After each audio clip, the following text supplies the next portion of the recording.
Hey guys, today we're going to talk about Mother, the latest Darren Aronofsky film.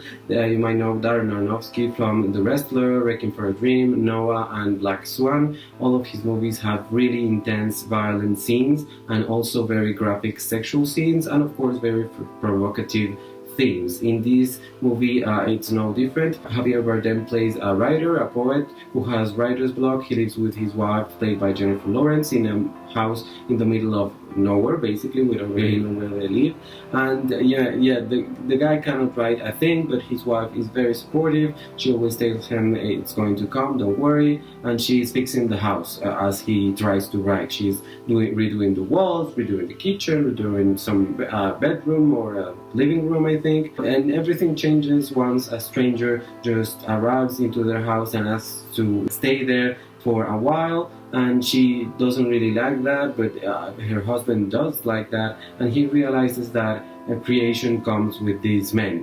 He starts having interest in these men, and he really changes a little bit, and it changes furthermore when his wife, the stranger's wife, played by Michelle Pfeiffer, arrives, and she really conflicts with Jennifer Lawrence's character, and she really inspires Javier Bardem to write even more. So it's really interesting because it's a lot of characters that really are really conflictive, and the Jennifer Lawrence's character, she's not having it, but she's not strong enough to just push all those people out. And when she realizes she has a ton of people in her house, there's a party, she doesn't even know where people come, and then the children, the two sons of the man, the stranger, come in, and then the ending of this movie is so absurd in a sense, but so incredible in some other sense. And many people hated how this movie ended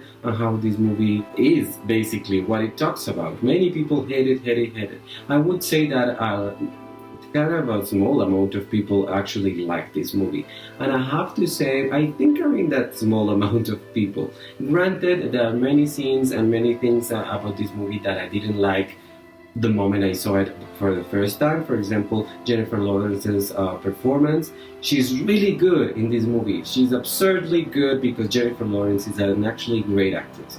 The fact that Jennifer Lawrence outside of a movie is kind of annoying doesn't make her less talented, because she is a very talented woman, and she plays here someone so different from her that's why I think it's a great performance, because I know that's not Jennifer Lawrence at all, and that's why it makes it so interesting. Javier Bardem, to be honest, he's like a secondary character, although he is very important to the plot, but I didn't even care, to be honest, because Jennifer Lawrence is the one that's always in every scene, in front of the camera all the way to the end, so she's the one you pay attention to be honest. Although Ed Harris and Michelle Pfeiffer do a really good job as the strangers that come into these people's house, and I don't know, the performances are good, and the one from Lawrence, it takes the time to assimilate, but it's really good. As for the screenplay, the story, the meat of the movie, I have to say that making Javier Bardem basically God, or represent religion in a way, and Jennifer Lawrence play Mother Earth or Mother Nature as such, was really smart from Darren Aronofsky to do that. I mean, it was really interesting to see that. But the third half of the movie is really chaotic. You cannot really understand everything.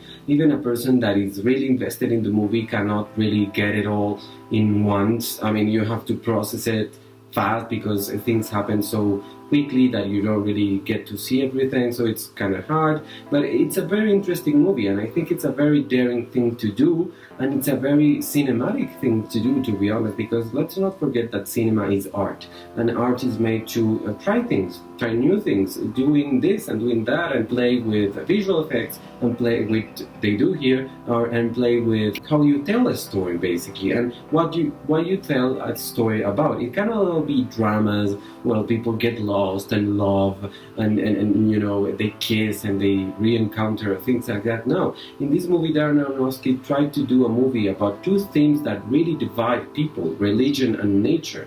I mean, nature not so much, but religion is the big one that people even tell you not to talk about in meetings or in when you meet someone for the first time, or like politics, you know, it's really contentious, if you will. So it's really interesting that he dared to do a movie like this. Of course, there are things that did not really work, because at some points you don't really understand what he means by all this. In some way, it's like, yeah, humans have done all this to Mother Earth, and they are all horrible, and it will come a moment where Mother Earth just goes like, oh, whatever, and she will regenerate everything, and we will disappear, and she will try again with another generation of humans, basically. That, I mean, that it's kind of sad, because he's kind of saying, you know, humanity is a piece of shit, which it kind of is, let's be honest.